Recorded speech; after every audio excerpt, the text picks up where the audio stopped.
to Dialog Sasar.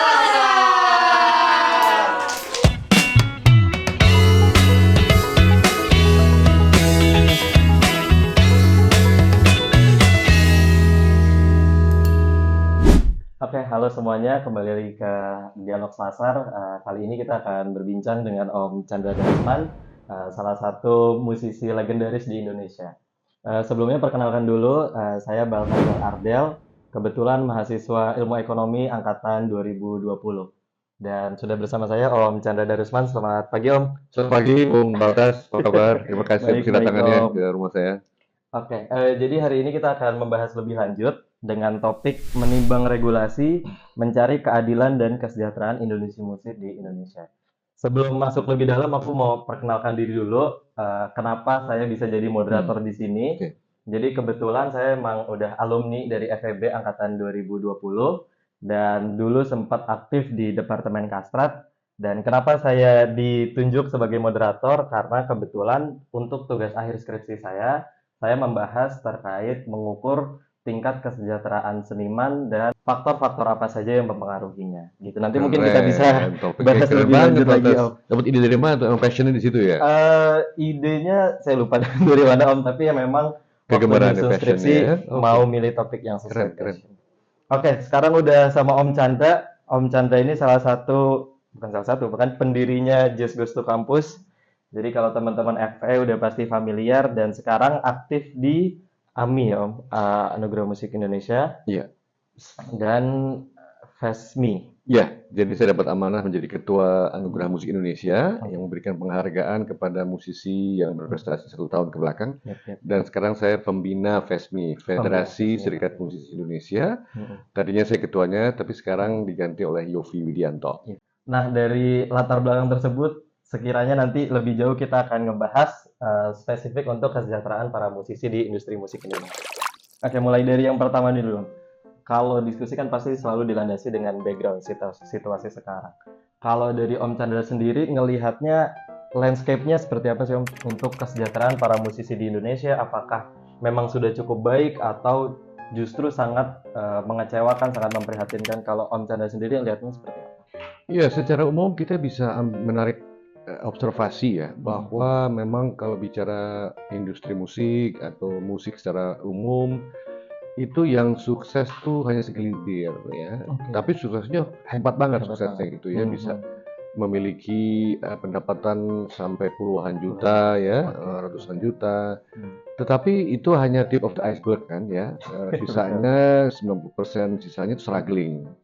Jadi memang gejalanya secara umum lah piramid gitu ya. Oke. Sebagian yang berhasil, tapi sebagian besar juga masih struggling, bahkan tanda kutip miskin gitu ya.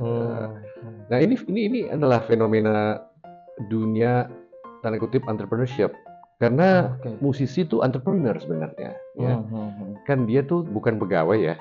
Bukan Iya. pegawai, sehingga dia harus berinisiasi effort sendiri untuk memajukan karirnya seperti entrepreneur. Nah, kita tahu bahwa sebagai latar belakang ekonom gitu kan, Oke. yang namanya entrepreneur kan yang sukses juga sebagian saja kan, Betul. secara umum gitu. Yang kedua, fenomena digitalisasi ya, transformasi digital ini juga membawa konsekuensi yang banyak sekali karena regulasi peraturan itu belum lengkap dibandingkan dengan era non-digital sebelumnya. Kira-kira itu pengamatan umum dulu deh. Nah, kalau sedikit saya komparisiin sama temuan skripsi saya, memang udah sejalan sih dengan apa yang Om Chandra bilang. Dari rentang kurang lebih 2018 sampai 2023 memang tingkat kemiskinannya itu cukup rendah. Relatif kita bandingkan dengan tingkat nasional maupun dengan berbagai subsektor lapangan usaha lainnya. Tapi benar juga kata Om Chandra, kalau ketimpangannya itu sangat tinggi. Kita bisa lihat nama-nama besar ya, kayak Om Chandra, Om Ahmad Dhani, atau you name it lah, banyak artis lainnya yang secara income sudah sangat sejahtera, tapi di sisi lain pada sektor industri yang sama, nggak sedikit juga yang masih struggling gitu kan Om. Nah kalau dari segi situasi seperti itu, kira-kira hal-hal apa sih yang membuat, di samping karena tadi entrepreneurship ya, apa memang situasi industrinya memang seperti itu atau lebih jauhnya seperti apa? Ya, saya rasa saya mau komen sedikit tentang studi Anda ini ya, skripsi. Saya rasa bagus sekali ya, karena gejala umum, observasi umum itu sekarang didukung oleh data konkret. Keren. dan ini bisa kita terusin lagi gitu ya untuk Siap, Om. merumuskan kebijakan ke depan Siap, gitu. siap. Ya, penyebab situasi ini ya banyak sekali ya. Bisa saja namanya ekosistem itu kan harus diperbaiki, dan apa yang membentuk sistem itu adalah ya berbagai macam pilar ya, regulasi, penegakan hukum, kemudian attitude ya, profesionalisme, banyak sekali gitu ya. Dan ini kebetulan juga menjadi, kalau saya boleh sampaikan, ini juga menjadi perhatian dari suatu pusat studi yang saya sedang rintis ini, namanya Pusat Studi Ekosistem Musik, di mana kita harus mempelajari, menukik ke dalam agar masing-masing pilar ini kita bahas dan kita lihat di mana kendala-kendalanya agar situasi bisa semakin baik gitu. Dan piramida yang saya katakan tadi itu tidak perlu harus meruncing gitu ya, tapi juga agak lebih Rata lah ya. lebih rata. Kesejahteraan. Tentu dalam kehidupan tidak semua orang sukses ya. itu adalah sunatullah ya. Jadi memang kita nggak bisa melawan hal demikian, tapi ya yang penting adalah setiap orang memiliki kesempatan Oke. untuk maju.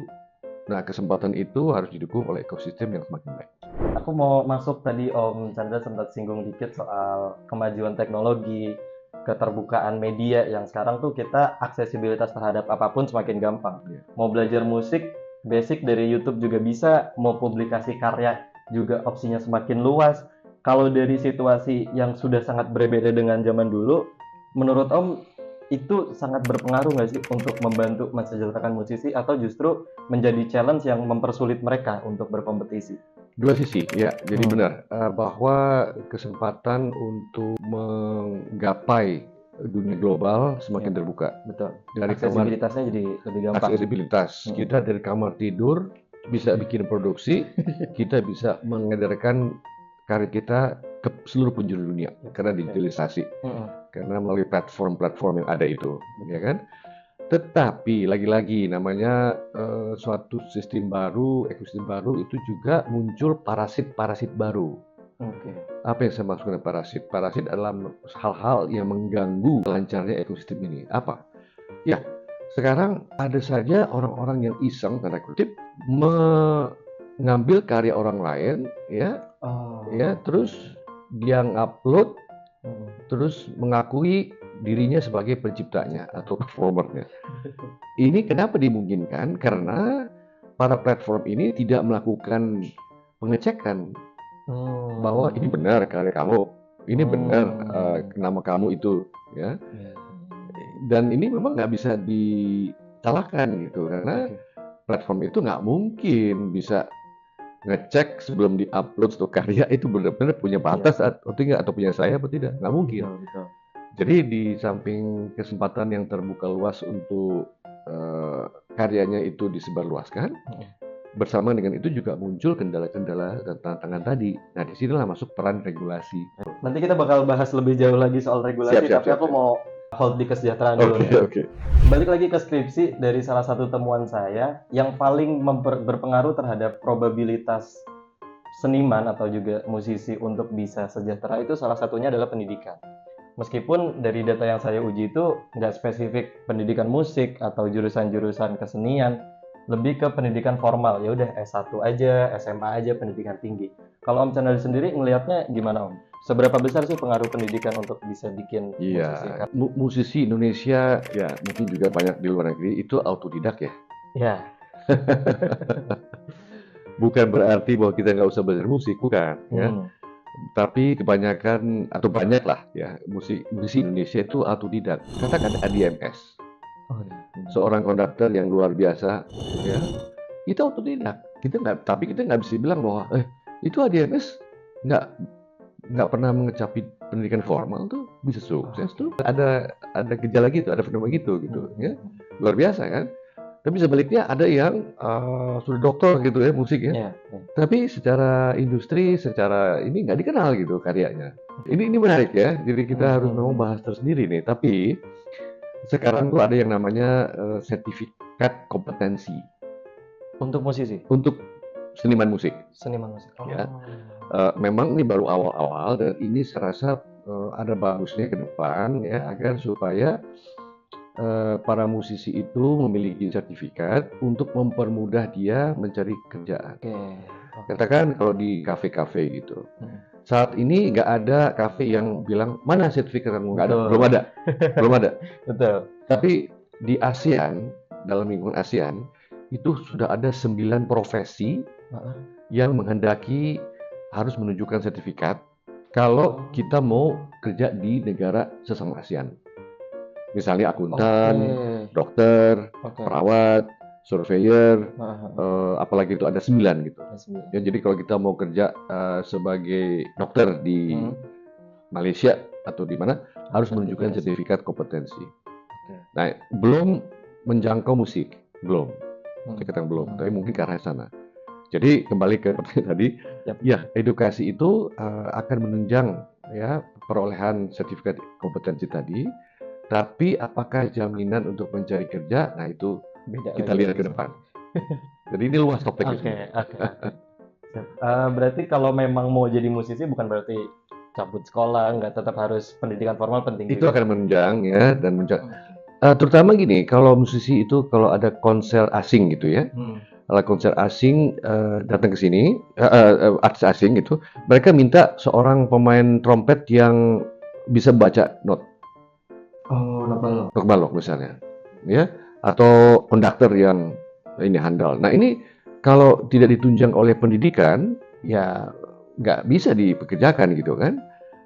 Ini contoh bahwa di dalam lapangan tuh bisa terjadi hal demikian. Nah, kalau untuk sekarang kan udah banyak perguruan tinggi yang memang buka jurusan musik. Kita mengenal ada yang memang perguruan tingginya fokusnya ke pengembangan musik atau seni secara umum, let's say IKJ atau ISI. Om Chandra sendiri ngeliat tren pendidikan itu kayak gimana? Bagus ya. Kita ambil contoh lagi ya. Saya kan bergaul sama mereka ya. Sri Harunaga ya. Hanuraga. Dia lulusannya universitas yang memberikan pendidikan musik ya. Dan ilmunya diterapkan gitu. Dan dia di pasaran juga laku gitu.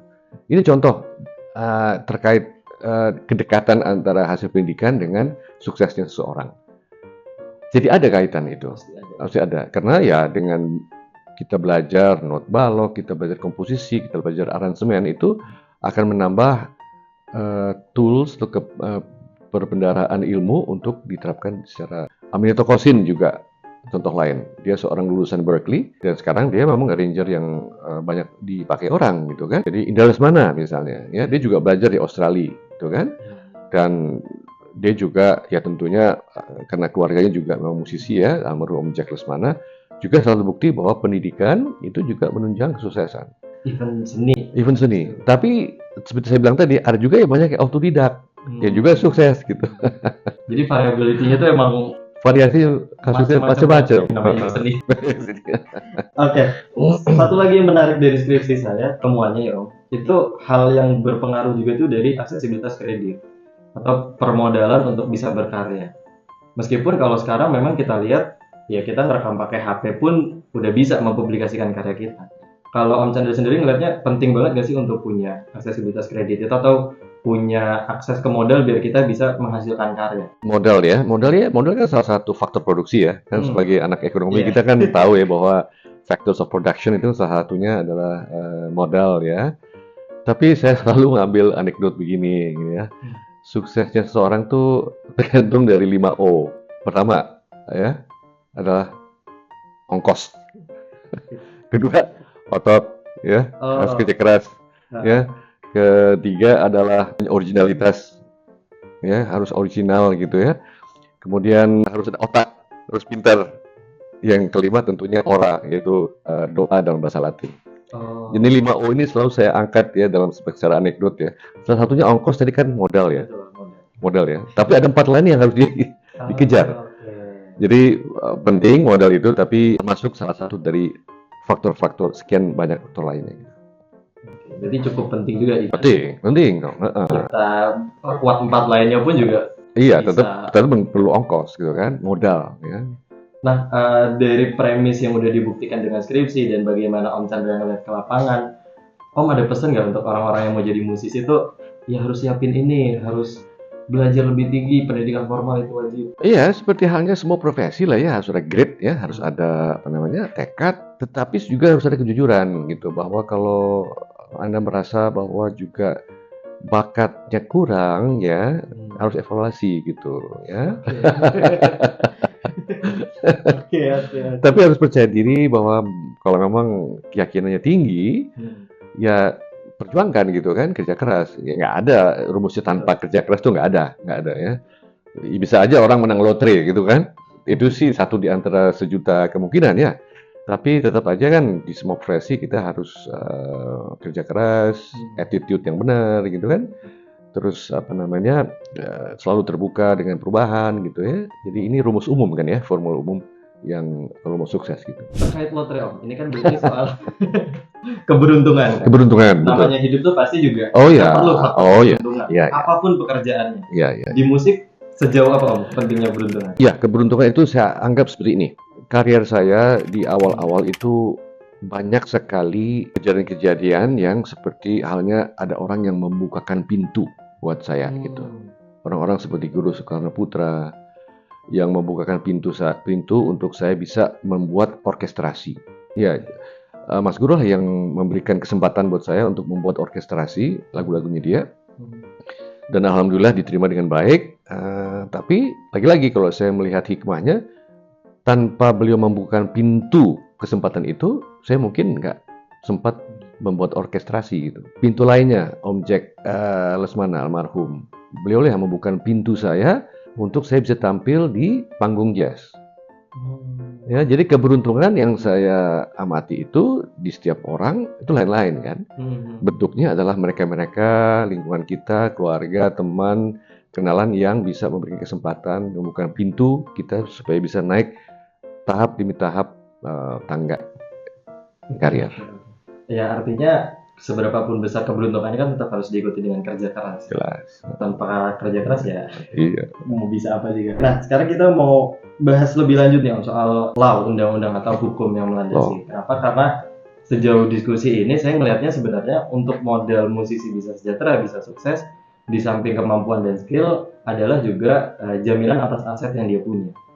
Sebagai seorang musisi atau seniman pada umumnya, aset utamanya kan adalah karya yang dihasilkan. Artinya kita perlu undang-undang atau apapun aturan yang melandasi bahwa hak aset karya kita ini legitimate, dilindungi oleh negara. So far sih sebenarnya kalau sejauh saya ngikutin, memang sudah banyak perbaikan-perbaikan dari segi royalti. Bahkan Om Chandra sendiri kan yang banyak merintis dan ngebangun soal hak cipta di Indonesia. Kalau current situation-nya nih Om udah sebaik apa? Apakah ada problem-problem tertentu yang memang cukup krusial untuk dibenahi gitu? Ya, memang soal hukum itu, legislasi, undang-undang itu sudah ada. Memang undang-undang itu tidak langsung efektif berjalan dengan sendirinya secara lancar gitu ya. Ada unsur harus adanya pemahaman ya, terus penyuluhan masyarakat dan penegakan hukum juga penting ya. Karena kalau kita ngomong salah satu jenis royalti salah satu jenis dari 9 macam royalti itu hak mengumumkan gitu ya. Apa tuh hak mengumumkan? Hak mengumumkan adalah haknya si pencipta lagu untuk mendapatkan royalti kalau lagunya diperdengarkan secara publik di situasi komersial, dalam event-event komersial gitu, misalnya di restoran, di konser. Nah, memang sejak 1991 pengelolaan hak mengumumkan ini sudah berjalan dan royalti yang terkumpul semakin banyak gitu. Tetapi jauh di bawah potensi yang seharusnya. Apalagi wilayah Indonesia luas sekali, ya. Restoran di setiap kota itu banyak sekali dan belum semua restoran membayar royalti, belum semua restoran memiliki lisensi. Jadi tantangan bahwa royalti ini bisa dibereskan, bisa diraih dengan banyak gitu. Walaupun sudah ada undang-undangnya, banyak hal-hal yang perlu juga diperbaiki ya, penegakan hukum, administrasi, keikutsertaan para pencipta lagu, dan kepatuhan atas peraturan-peraturan gitu ya. Jadi kesimpulannya adalah royalti itu memang harus terus diperbaiki pengumpulan royalti, tapi semakin baik. Dan apa yang harus diperbaiki ya tadi itu faktor-faktor yang saya sebutkan tadi harus diperbaiki terus. Oke. Kalau untuk sekarang itu kita kan mengacunya ke UU Hak Cipta 2014 ya. Ya, Ya. nomor 28 2014, betul. Oke, dan untuk penyalur royaltinya itu pakai LMKN. Boleh diceritakan? Iya. sedikit nggak? Jadi sebenarnya tahun 1991 itu awalnya kegiatan pengumpulan royalti di Indonesia yang diprakarsa oleh lembaga manajemen kolektif yang namanya Yayasan Karya Cipta Indonesia. Oke. Ya, saya salah satu juga yang ikut mendirikan itu. Dan pada saat itu merupakan katakanlah terobosan ya, karena tiba-tiba seorang pencipta lagu dapat royalti dari jendela gitu. Masuk ke royalti dari jendela gitu. Iya. Dan itu disambut dengan baik ya. Tapi makin lama makin kesini timbul LMK baru yang lain ya, sehingga sekarang ada 14 LMK. 14, bayangin 14. Laku banget ya LMK ya. Tapi ini menimbulkan kesulitan ya, karena suatu restoran atau suatu stasiun TV itu sempat didatangi oleh 14 penagih. Pusing kan? Karena banyak kan? Pusing kan? Iya. Maka dicetuskan satu pasal dalam undang-undang tadi agar ada LMK nasional yang mengkoordinir 14 ini. Jadi restoran cukup membayar ke satu rekening saja. Nanti baru didistribusikan. Dan yang penagih juga satu pihak saja, pihak LMKN. Belum rapi di lapangan, tapi paling enggak polanya itu sudah jelas. Tinggal diperbaiki lagi, sistemnya diperbaiki. Ya. Tapi secara aturan nggak ada batasan untuk nambah berkurangnya jumlah LMK. Itulah bagus sekali pertanyaannya. Memang di dalam undang-undang hanya mensyaratkan kalau seseorang bisa mengumpulkan kuasa dari 200 pencipta, itu bisa membuat LMK baru. Untuk pengumpulan kuasanya berarti menghubungi penciptanya masing-masing. Iya, gitu 200. Kalau LMK untuk penyanyi hanya 50 penyanyi.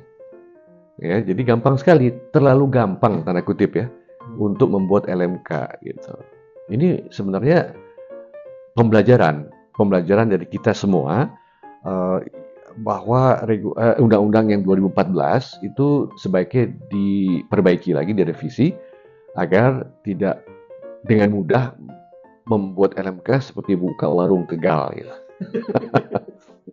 Kasarnya begitu ya, tapi nggak segitu amat karena warung Tegal kita perlu di mana-mana ya. Tapi ini aja analoginya aja. Sedikit ke ekonomi nih Om. Kalau perihal pembukaan LMK itu kan berarti kayak suatu perusahaan. Artinya ketika semakin mudah kita mendirikan perusahaan, barrier entry-nya semakin easy. Yeah. Makanya itu semakin banyak. Nah, kenapa dia mau masuk? Berarti kan ada potential profit yang ingin diraih kan Om? Yeah. Itu memang sangat besar atau memang tapi secara teori kan akhirnya bagus sama ada kompetisi di antara itu. Ya. Itu kalau Om Chandra ngelihatnya gimana? Betul. Ini memang pertanyaan-pertanyaan ekonomi nih, bagus sekali nih, tepat gitu. Alma mater. Jadi begini, ini kan harus diukur ya secara ekonomi juga ya. Kalau suatu kota itu membutuhkan katakan 50 apotek. Oke? Dan 50 apotek itu sudah dikaji, sudah dihitung, itulah yang diperlukan oleh sebuah kota gitu. Ya jangan nambah lagi dong, ya kan? Misalnya gitu kan? Soalnya kalau menambah, mengurangi jatah pasar ya masing-masing sehingga tidak menguntungkan gitu. Tapi saya koreksi dikit, LMK ini, lembaga manajemen kolektif ini adalah non-profit, nirlaba. Jadi mereka hanya boleh mendidak atau mengurangi atau mengambil komisi 20%. Dari royalti yang masuk. Dari royalti yang masuk, dan sisanya 80% harus dibagi habis. Ya, garis bawahi harus dibagi habis kepada lagu yang diputar gitu. Jadi ini tidak mencari profit, tapi yang 20% itu sepertinya menggiurkan gitu, ya kan? Karena apa? Karena potensinya tanda kutip tambang emas royalti itu masih banyak di mana-mana gitu. Nah, ini yang kita harus betul-betul lagi-lagi hitung ya, satu kota itu maksimal berapa sih LMK atau satu negara gitu berapa sih yang maksimal? Yang beberapa waktu belakangan ramai itu juga soal aksi ya yang diinisiasi oleh Ahmad Dhani. Ya. Kan isunya juga soal mengarah ke sini. Ya. yang sebenarnya kalau saya baca-baca lebih lanjut, mereka itu fokusnya mengeluhkan tanda kutip soal performing right yang katanya cukup bias. Itu bisa diceritain sedikit? Ya, pertama saya simpati sekali dengan aksi itu ya, Ahmad Dhani. Dia meluangkan waktu dan pikirannya untuk memperbaiki gitu ya. Tapi saya juga berdialog dengan Ahmad Dhani dan saya katakan bahwa sistem yang sekarang lah kita perbaiki gitu ya. Kalau membuat sistem baru lagi itu memerlukan learning curve 10 tahun lagi. Ya kan seperti halnya kita sudah belajar 10 tahun yang sekarang ini. Ya, apakah tidak lebih bijak kalau kita rembukan bersama-sama untuk memperbaiki sistem yang ada, dibenerin gitu, ya kan? Tentu teman-teman yang mengelola LMKN ini juga tahu bahwa mereka banyak kekurangan gitu kan ya. Nah, aksi ini hikmahnya adalah menjewer lah ya kupingnya LMKN ya. Kalian lebih baik lagi dong kerjanya gitu kan. Jadi ada hikmahnya juga ini semua gitu ya. Tapi lagi-lagi perbedaan pendapat itu harus kita diskusikan, cari titik temunya gitu ya. Karena seperti saya bilang tadi ya, tenaga dan pikiran yang harus kita luangkan untuk memperbaiki sistem dan memperbaiki hal itu banyak sekali. Jangan kita habiskan waktu itu untuk selalu berbeda pendapat gitu. Jadi singkatnya saya sangat bersimpati kepada aksi, tapi tolong bantu ya LMKN itu agar memperbaiki sistemnya gitu. Ketimbang harus membuat sistem lebih baru. Bukan berarti sistem yang lebih baru itu bisa saja lebih bagus, ya bisa saja lebih bagus, tapi kita memerlukan learning curve lagi, lama lagi. Di samping itu, semua ini dalam rangka transformasi digital, kita harus mulai mempelajari sistem blockchain. Blockchain yang sepertinya menjanjikan ya suatu metode yang lebih transparan dan lebih efektif gitu. Nah ini makanya kita harus pelajari, kaji dulu blockchain ini yang bagaimana hasilnya di barat sudah berjalan apa tidak untuk kita pelan-pelan mengadaptasi di Indonesia. Begini saya kasih contoh. TV ya dulu analog ya kan sistemnya, dan pada 2-3 tahun ke belakang Indonesia berhasil ya bertransmigrasi antara dari analog ke digital. Tapi itu melalui proses yang pengkajian yang panjang gitu ya oleh pemerintah, oleh yang namanya Kemenkominfo gitu. Nah ini kita juga harus melihat kemungkinan hal itu terjadi di dunia musik. Dengan sistem LMKN ini mulai pelan-pelan mempelajari blockchain, itu bisa saja mengatasi banyak masalah. Tapi sementara itu belum, maka kita perbaikin dulu sistem yang ada ini sambil mempersiapkan transformasi ke blockchain ini. Jadi begitulah visi besarnya yang harus kita sama-sama sepakati. Aku mau nyinggung dikit soal yang idenya si aksi itu, yang DDL ya, direct less, betul. Itu kan berarti kayak tanda kutip menghilangkan peran LMKN ya? Persis. Kemungkinan manajemen risk management kan adalah satu istilah lagi di bidang kita ya. Itu apa pertanyaannya? Itu kalau itu diterapkan, kita kira-kira resikonya sebesar apa? Apakah dengan menghilangkan, artinya ada chain value added yang hilang kan? Ya. Dengan diganti dengan sistem yang udah terdigitalize. Ya. Kira-kira risiko besarnya apa? Risiko besarnya adalah kalau saya terus terang saya juga belum 100% memahami DDL itu ya, tapi yang saya baca dari literatur yang ada yang dipublikasikan itu sepertinya mempercepat penerimaan royalti kepada mereka komposer yang top, yang sukses. Ya, tapi risk manajemennya adalah sistem yang ada sekarang yang diterapkan LMKN secara kolektif. Itu memungkinkan pencipta yang kurang terkenal atau tidak terkenal juga mendapatkan royalti ya dengan sistem kolektif ini gitu. Kalau sistem DDL ini risk manajemennya adalah teman-teman yang kurang terkenal bisa saja hilang kesempatan itu gitu.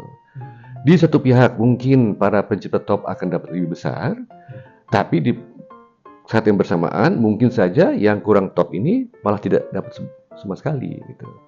Jadi ini antara falsafah kolektif dengan falsafah individual. Jadi makin serius. Ya enggak, artinya Iya, kita iya, iya. kaji secara ilmiah aja gitu ya. Betul. Jadi saya harapkan bahwa kita cari titik temu gitu kan dan berdialog gitu. Karena gini, saya juga seniman ya. Iya, jelas. Sok seniman. Wah, legendaris kalau. Seniman itu punya dua aspek, Mhm. ya, rasio dan rasa. Oh, oke. Nah, ini kalau campur aduk, ya, bahkan rasanya itu egonya lebih besar dari rasionya, terjadilah percikan-percikan di lapangan. Dan kadang-kadang kalau pertikaian antara rasa susah diperbaiki. Oke, menarik. Jadi kalau mengelola seniman itu harus cool. Harus cool.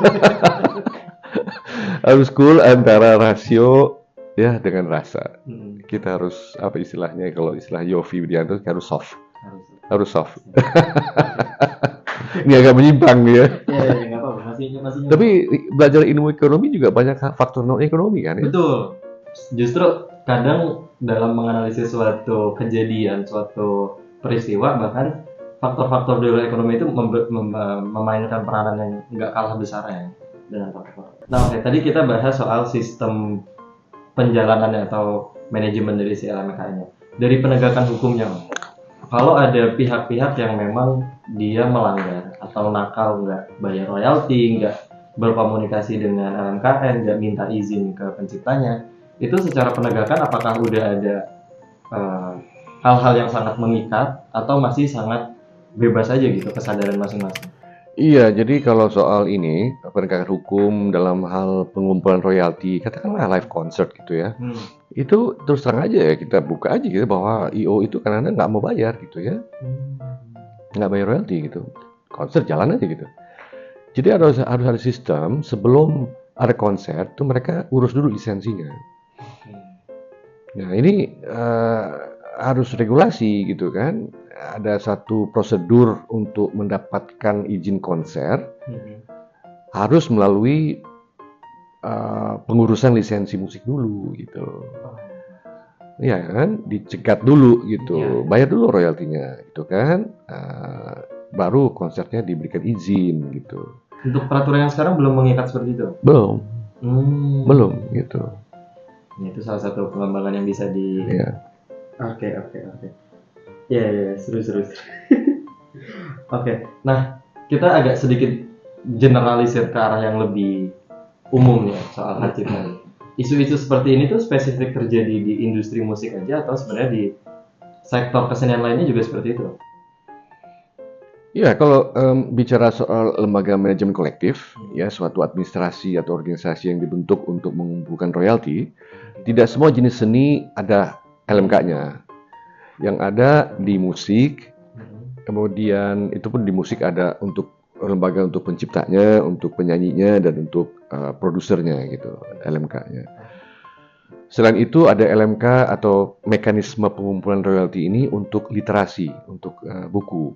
Oh, sastra berarti. Ya, khusus. Jadi kalau buku itu digandakan ataupun disebarluaskan, difotokopi.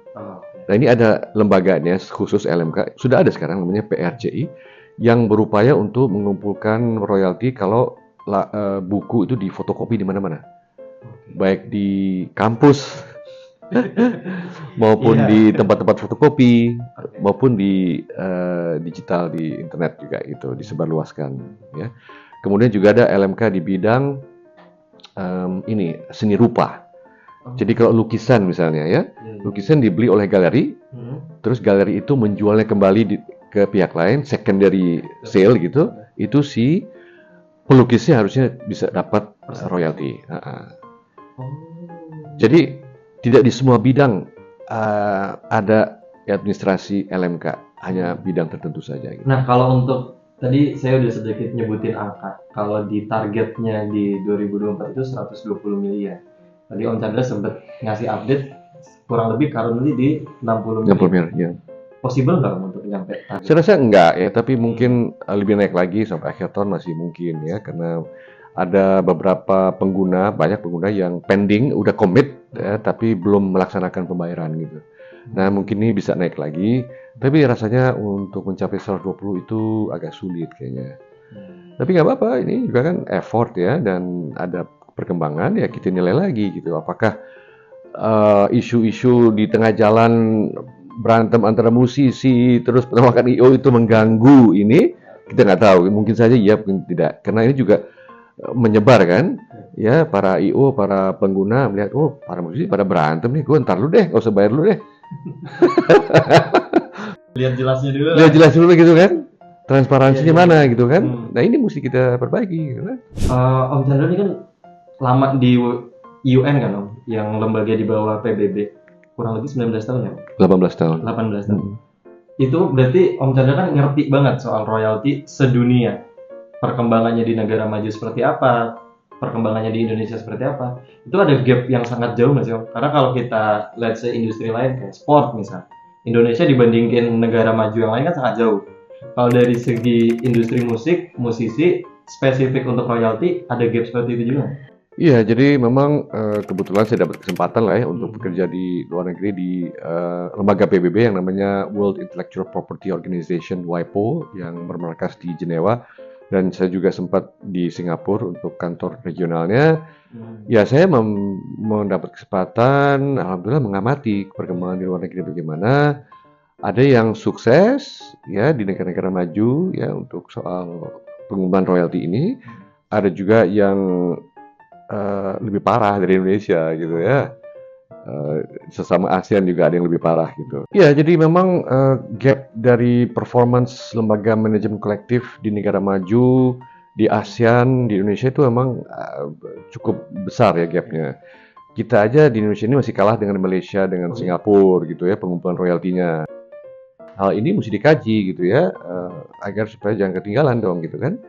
Manajemennya harus diperbaiki, SDM-nya harus diperbaiki. Tapi ya dengan waktu saya di WIPO itu saya berusaha untuk memberikan kesempatan ya untuk mereka belajar di luar negeri. Terus ya kita optimis lah bisa makin baik. Sedikit agak politis nih Om. Baru-baru ini di semenjak pemerintahan baru kan ada pengembangan Kementerian Kebudayaan. Dan Kemenkumhamnya juga dipisah, fokus ke Kementerian Hukum. Om melihat itu sebagai suatu harapan untuk ini menjadi lebih baik atau justru jadi tambah ribet atau gimana? Ya, tentunya begini, tentunya dengan adanya Kementerian Kebudayaan, Pak Fadli bisa fokus aspek kebudayaan musiknya, misalnya. Dengan adanya Kementerian Hukum, Pak Supratman bisa fokus ke aspek hukum dari musiknya. Kemudian ada lagi, kan ada Kementerian Industri Kreatif. Iya. Ya, menterinya bisa fokus ke bagaimana mengekspor, katakan, ekspor musik ke luar negeri. Ada satu lagi pemain, yaitu Komdigi, Kementerian Komunikasi Digital. Ya, beliau itu juga bisa fokus ke transformasi digital. Jadi, yang harus kita cermati dan observasi dan berikan saran, agar keempat pilar kementerian utama untuk memajukan musik ini berkoordinasi. Ya, nah inilah yang saya pernah satu saat dulu waktu zaman-zamannya hebohnya rancangan undang-undang permusikan, saya pernah bilang bahwa yang diperlukan tuh sebenarnya adalah suatu lembaga yang bisa merajut, menjahit koordinasi berbagai kementerian untuk kepentingan dunia musik. Nah, diskursus ini muncul lagi sekarang. Mudah-mudahan kali ini kita sadar bahwa bangsa Indonesia memerlukan suatu pihak yang bisa mengkoordinir ini. Nah, saya berharap sekali dengan adanya Yovie Widianto sebagai staf khusus presiden, ya, dan beliau itu capable, artikulatif, dan cerdas untuk bisa memainkan perannya ini untuk mengkoordinir, paling tidak mensinergikan, ya, keempat pihak ini. Kita tadi udah banyak banget diskusi soal gimana sih di belakang layar atau di belakang produksi lebih ke mendorong regulasi segala macam. Belakangan ini kan emang Om Chandra fokusnya ke situ kan. Di samping memang tetap aktif bermusik, kontribusinya jauh lebih besar untuk ngedukung royalti, ngejaga legalitas hak cipta dan segala macam. Challenge-nya beda nggak sih Om sama jadi musisi? mesti punya bakat kesabaran. Nggak cukup bakat musik. itu ngomong gampangnya aja gitu ya. Sebab kita kalau nggak sabar ya, nggak muncul solusi-solusi gitu ya. Kan saya bilang tadi, rasa dan rasio ya. Iya. Kalau terlalu banyak rasanya, ya baper terus ya. Baperan terus. Nggak, tapi seriusnya adalah bahwa memang ya diperlukan apa namanya, kesabaran ya, terus daya analisa, terus kerjasama, merangkul, mengajak ya untuk semua pihak. Ya, ini bukan hanya di musik ya. Mengelola negara juga begitu ya, mengelola apapun gitu ya. Jadi kita harus seimbang antara rasio dan juga empati ya, bahwa kita ini harus memperjuangkan hal yang jelas gitu. Jangan ada agenda-agenda terselubung, itu menyusahkan, ngabisin waktu. Tadi aku sedikit penasaran, UU Permusikan itu udah terrealisasi? Gagal kan? Kolaps upaya itu karena sayang sekali kurang dinarasikan dengan baik ya, sehingga itu sudah. Fokusnya ke Saya juga nggak paham betul sebenarnya fokusnya apa. Kalau saya baca di situ banyak sekali mengambil pasal dari Undang-Undang Cipta dan juga hal yang lain gitu. Jadi dengan segala hormat dan simpati kepada mereka-mereka yang inisiatornya, sepertinya sebelum matang itu sudah dilontarkan ke publik ya. Jadi mungkin tahapannya lagi-lagi ini sudah pembelajaran lagi bahwa kita semua niat baik itu harus didukung oleh suatu tahapan yang terencana. Satu highlight yang saya paling kena banget dari beberapa obrolan kita ke belakang itu tadi Om Chandra nyebut soal balancing antara rasio dan rasa. Kalau nggak balance jadi urusin raga ntar. Bantu. Nah, lompat lagi ke skripsi saya Om. Oke. Di beberapa interview yang saya lakukan untuk memperkuat analisisnya, sebagian seniman itu sangat meng-highlight kuat soal rasanya. Jadi dia bilang kalau sebenarnya kesejahteraan kita sebagai seorang seniman tuh nggak semata dari materi.